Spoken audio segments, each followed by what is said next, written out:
Welcome back to the counter offer. Have you ever walked into a house and immediately thought, something feels off, but you couldn't quite explain why? Or maybe you've walked into a house and instantly knew it was the one before you even made it past the entryway. Today, we're pulling back the curtain on what real estate agents secretly notice within the first few seconds of walking into a home. Some of these things make us laugh, some make us nervous, and some actually end up costing sellers money. And yes, we're probably going to expose ourselves a little because there are definitely things we judge. Jenny, just like when we meet people, of course, we have first impressions. But as realtors, when we walk into houses, we absolutely have those same first impressions. Yeah. What are some things that you notice when you first walk in the door of a house? Okay, I think for me, I think most people notice this, that I have the most sensitive nose.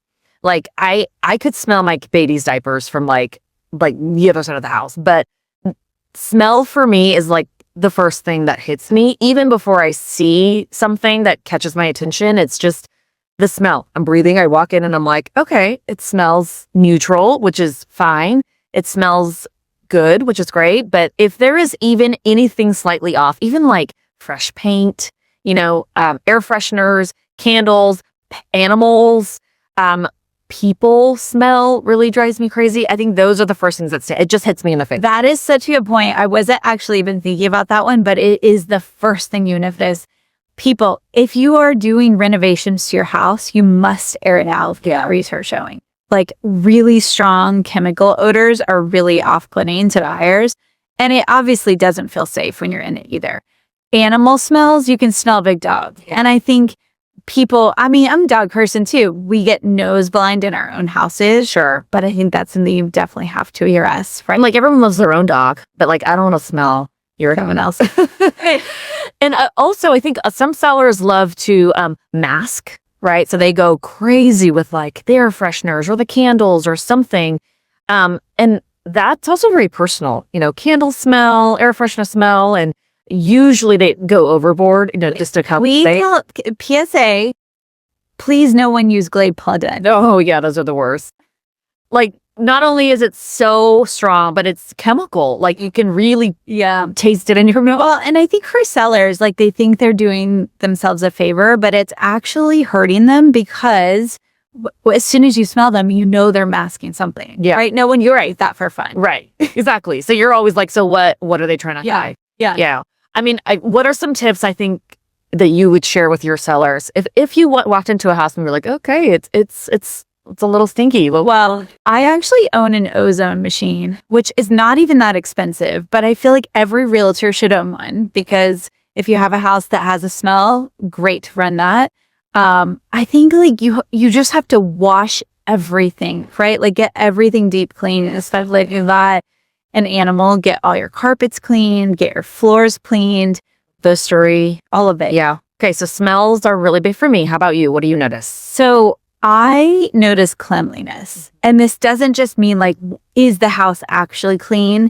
It's more about like condition, about how well was the house taken care of. Because I tell my clients, if we walk into a house that seems to visually have a lot of issues or things that just weren't well maintained, we know the things that we can't see were also not well maintained, right? And so I'm looking at, did you clean your baseboards? How's your floor look? Do you have water damage in areas that you didn't actually repair before you started showing your house? Like caulking, just like little things that we notice. Probably our buyers don't, but I always point things out to my buyers and say like, hey, if that's not taken care of, probably like the HVAC, the roof, the ductwork, any of that, just that general statement. Buyers aren't thinking of those things. I always notice little things about the house that indicate like the buyer or the sellers or the owners really loved the house, because then to me, that also shows me like, okay, if they really loved living here, then they probably also took care of it, like things like a garden, or like where they are like lots of potted plants, where they really truly enjoyed the space and like made it home. I feel like is also kind of an indication of like, okay, did they take care of it? I could not agree more. And the thing that I talk to my buyers about is if we see, even if the house isn't like the current style or all the updates you want, if you see a house that was like so lovingly cared for, what a better buy than like something that's like cheaply done or flipped or not taken care of. Right. So love those houses.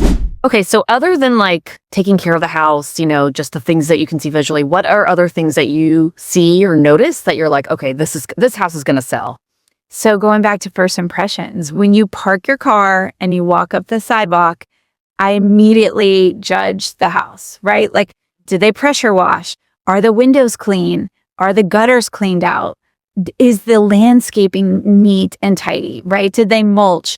These seem like simple things and you don't have to spend a lot of money, but it is the first impression going into the house. When you walk up to a house and the grass is too tall or there are leaves everywhere or the plants are dead or the front porch is super dirty, the windows haven't been cleaned, it really kind of sets for stage. Yeah, absolutely. I would agree with that.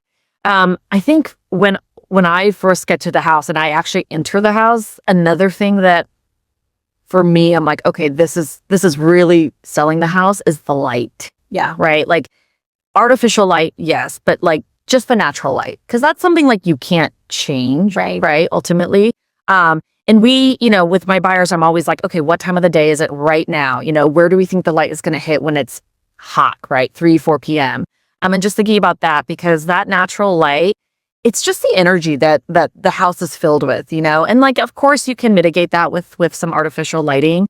But the natural light, like as soon as I walk in, I'm looking like, where are the windows? Where are we seeing the light coming in from? And how is that going to translate to the day? That's so important. And that's actually like, if we were talking about like, what's the top 5 things buyers are looking for? That's always one of them. Yeah. Right. Like good natural light. Yeah. Another thing, this sounds kind of crazy, but the energy of the house. You can feel it the moment you walk in the door. And I don't know if our buyers feel it, but you can't deny it. Like you can either tell like someone lived there and loved it and good things happened there or not. Yeah. And I think you're not buying the house, you're really buying how it makes you feel. Yeah. Right. Like the home, so I would 100% agree with that. So Jenny, once you're inside the home, what are some of the strangest design trends that you can remember seeing?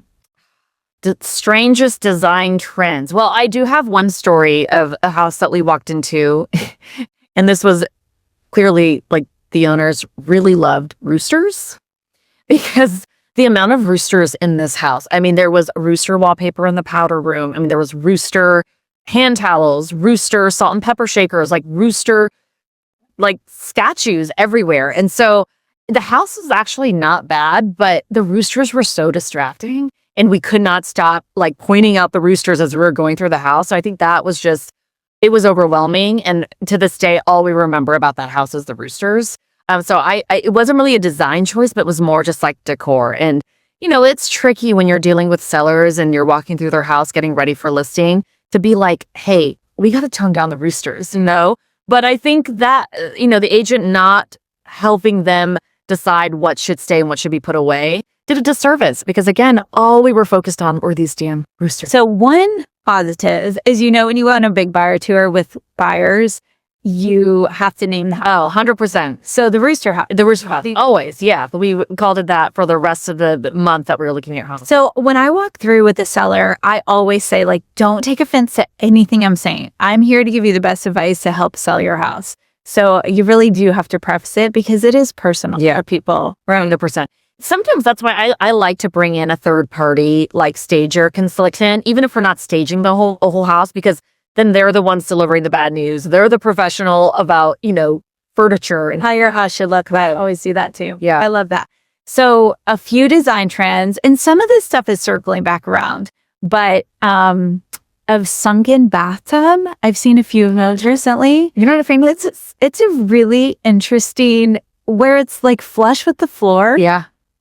I mean, I don't hate those. I think there's like a Zen spa vibe to it because you don't have to step up.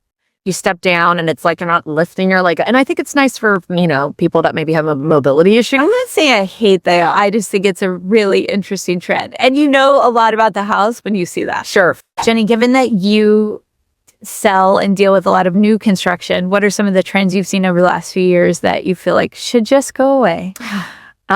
One big one that a lot of builders have used, and homeowners too, because it was so trendy, is just the abundance of open shelving in kitchens.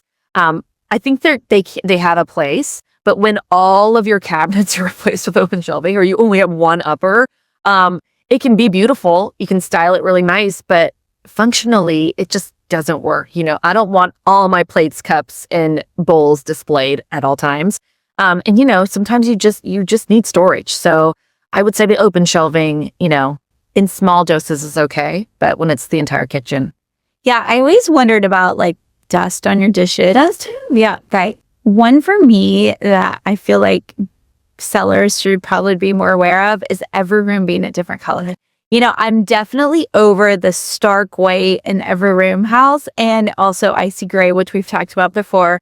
However, I think there's a balance between that and every room being like a color of the rainbow. Yeah, right. I think that also goes for like finishes. I think having the same finish in every single bathroom is a little bit, it's safe, right? But you want a little bit of customization. But when they're completely different, like different style, different everything, it kind of throws you off a little bit. Like, was there any thought put into this when you guys were picking all this out? So, well, I think a lot of people, when they do a project, they say, we're going to do the whole bath, right? And they do that based on their design choices at that time and their taste. But they're not like thinking about the cohesiveness of design across the house. And I do think that's important. So if you're buying a house that you're renovating, think about that. Like if you're going to do projects over the years, make sure that they still have like some common thread to pull them together. Agree. Okay, so let's talk about tenants in houses. Where to show? That's a tough one. So I have a story I'll share. I was showing a client a rental property and the tenant worked from home, which was no big deal, right? Oftentimes tenants don't leave for showings and we set those expectations with our buyers. So we walk in. The kitchen, they had clearly had a huge dinner party the night before. The kitchen had food and dishes and wine, and the countertops were full of just full dishes and food. And it was so gross.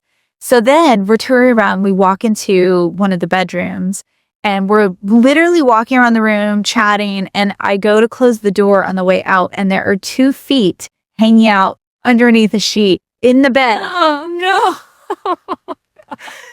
So they sleeping or hiding? Who knows? Who knows? But, it's always a little bit of a surprise and a roll of the dice with tenants. So as a seller, it's something you need to think about. Like a tenant may not keep the house like you would keep it. Some do, and some do an incredible job, but not everyone. And so it's just something to be aware of as you're showing your house. Yeah, I think in an ideal world, you would list it after the tenant moves out and show it truly at its best state, clean, staged, whatever.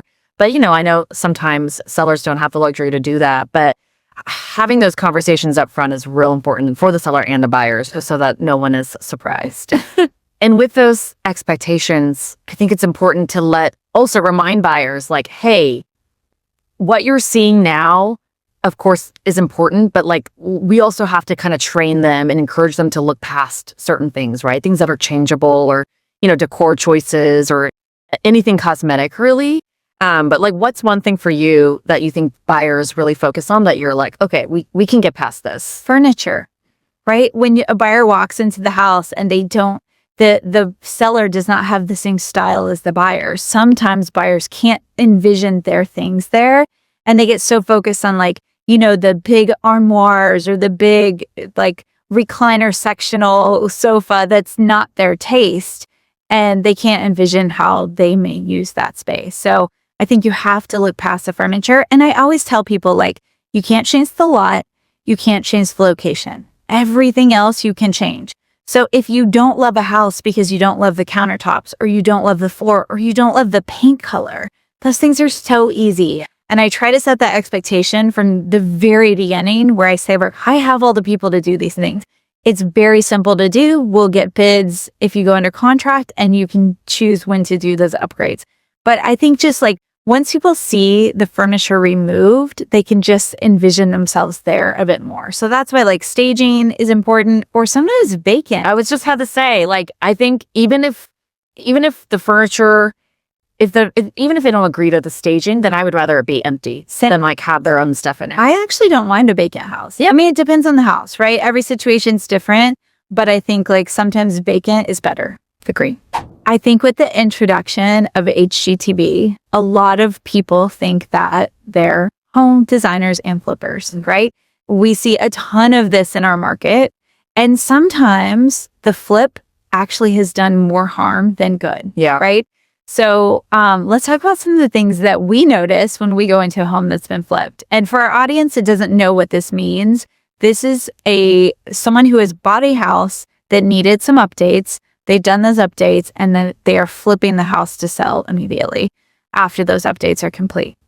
The first thing I notice is millwork. So I look at the baseboards, the door trim, and then the kitchen cabinet. Yeah. Cabinets always give it away. I know.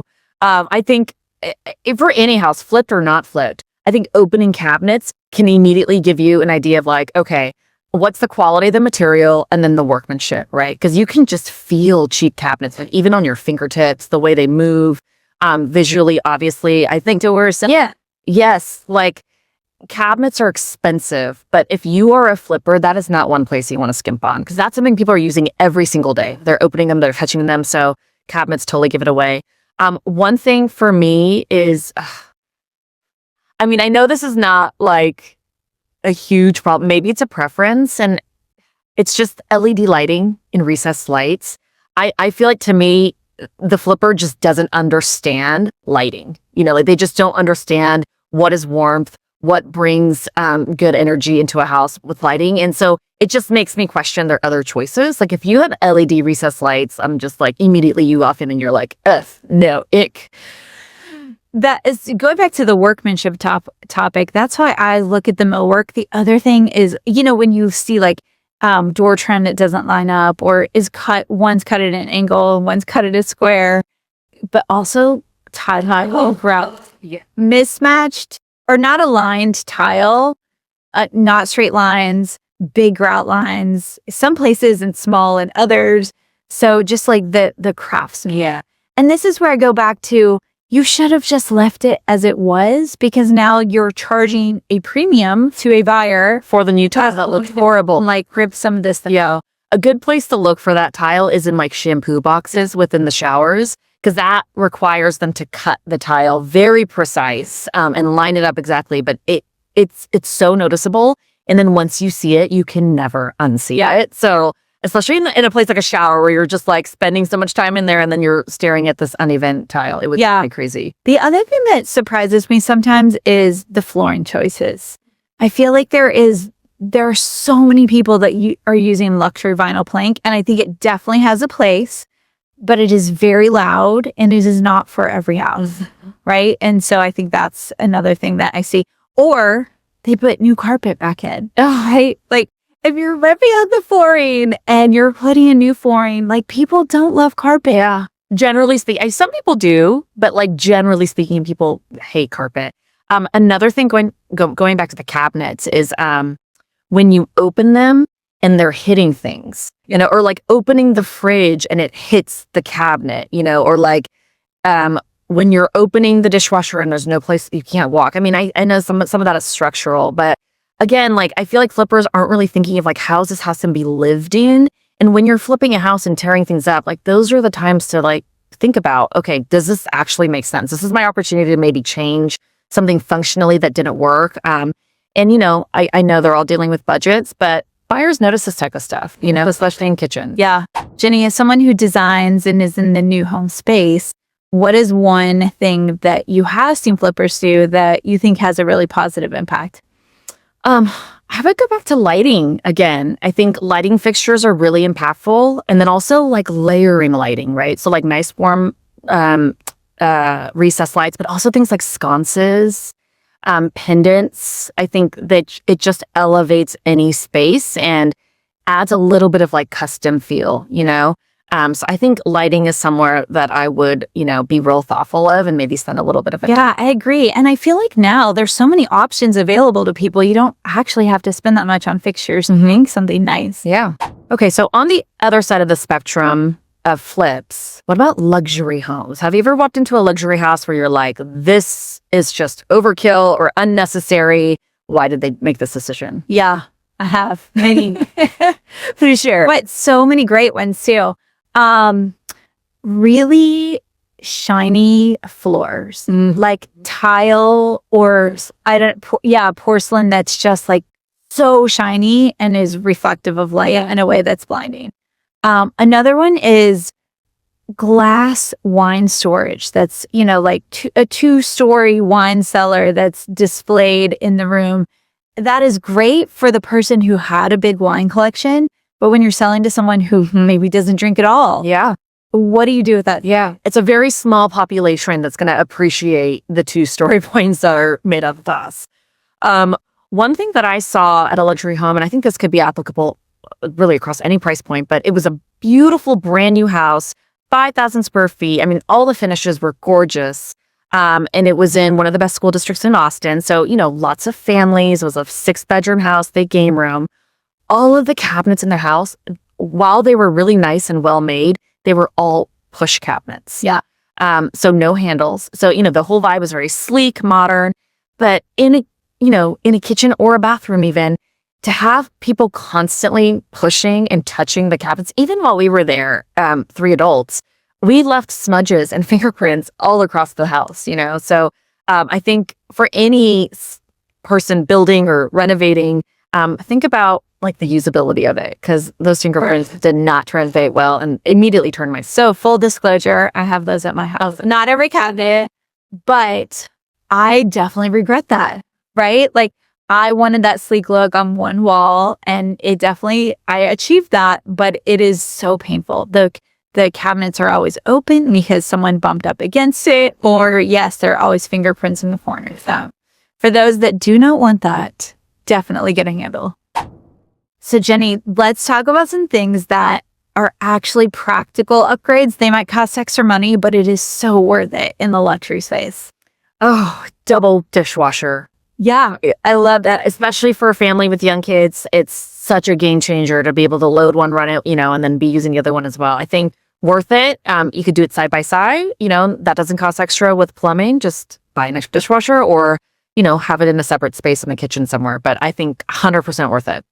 Double washing machine, right? Like double stacked washer dryer. Love a big laundry room with tons of counter space, cabinet space, good storage. Another one I love is a butler's pantry. Oh, yes. Just to have a space that is like a little bit of a prep kitchen and a little bit of a place to just store extra things. Yep. A big walk-in pantry, of course.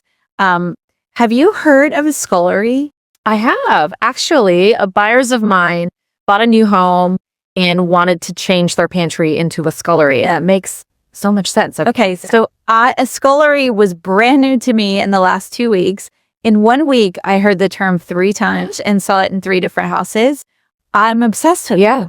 Can you explain to our listeners what a scullery is? Well, I'm not sure I actually know the details of it, but my understanding is it is like a butler's pantry, but it has water source. Yeah. Right? So it has a sink, Make it a dishwasher. So it's kind of like a walk-in space that feels pantry-ish. Second mini kitchen. Yeah. Yeah. I agree. Yeah, my buyers were from the East Coast and they were like, this is super common. And I was like, not here. But ever since then, when I see a house with that, I'm like, this is genius. Like it makes so much sense. And I love a good scullery. Okay, Meredith, this is polarizing, I feel like, but pot fillers must have or eh? What about you? Same. I agree. Because I think it's nice to have, but for the amount of money it costs, because you have to put plumbing on that wall, and it's usually not, on the same wall as the sink. I don't think it's worth it. I think it looks nice, and people like the way it looks, but I'd spend the money elsewhere. Same. Okay, so if you were to take your pot filler money and put it somewhere else, what would you do? Oh, I would do, an appliance garage. Oh, Yeah. your toaster, your griddle, whatever it is that maybe you're using a few times a week, but I don't want to like keep taking it out and put it, but I don't want it like living on my countertop either. I think an appliance garage is nice to leave it. It's plugged in, but you can hide it. I think I would do a double island. And I love that trend, right? Like you have your sink on one island, you have just your social space on another. Okay, I have mixed feelings because Tom and I like to host a lot, but we do a lot of cooking. And so I like cooking and having my guests right in front of me. I feel like if they're on the other island, it's a little awkward. Yeah. Like I'm like just prepping for them as like the chef and they're over there hanging out. But I could see the benefit of it too. So since we're talking about design trends, let's do a little lightning round of the things we think are in or out. I'm going to start. Okay. You ready? Yes. Barn doors. Ooh. Out if I had to pick. Only because I understand them for space sake, but they don't provide any privacy.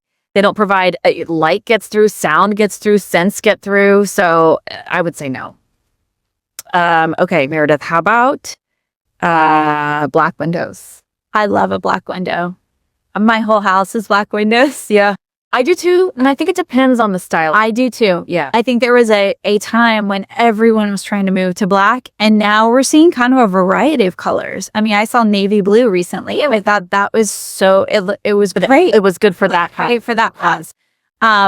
White, I think, can work in some instances, but I would move towards like a warmer white other than just like stark. Agree. Yep.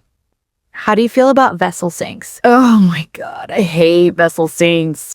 I don't like the way they look, and they are so unfunctional. Like just water gets everywhere, especially it maybe in a powder, but I still don't like the way they look. But especially in like your primary bathroom, could you imagine like washing your face every night in a vessel sink and just having like literally water everywhere? So no. I do love a stone sink in a powder. In a powder, yes, yeah. Other than that, absolutely, yeah. How do you feel about artificial turf?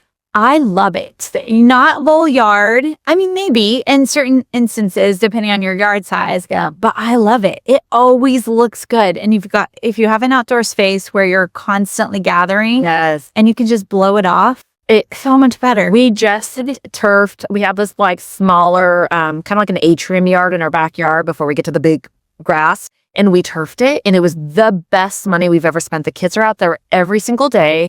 The one thing is, the caveat, it's pretty shaded so that the turf doesn't get too hot. But I think if it's in like full sun, it gets very hot, it can burn little feet. So, but I agree. Let's go. Looks great. Jenny, how do you feel about home theaters? Oh, I like personally, I don't think we watch enough movies and like to dedicate like a whole room that's like pitch black with surround sound. I could see if you're a super, avid movie person, it could be great, but it's a lot of space for, I think, something that you wouldn't use all the time. But so I'm mixed, but personally, no. I always like the way they look when someone's done them well, but I often wonder, like, could you use this space for something else? The funny thing about real estate is that every house is going to tell a story. Sometimes it's going to be through the beautiful architecture, the amazing design choices, or if like, the roosters. But the good news is that buyers aren't usually looking for perfection, right? They want a place that feels like home. Yeah. If you've ever toured a house and thought, there's no way this is real, we'd love to hear your stories. And if you're thinking about buying or selling, hopefully this gave you a little peek into what agents and buyers are actually noticing. See you next week on The Counteroffer.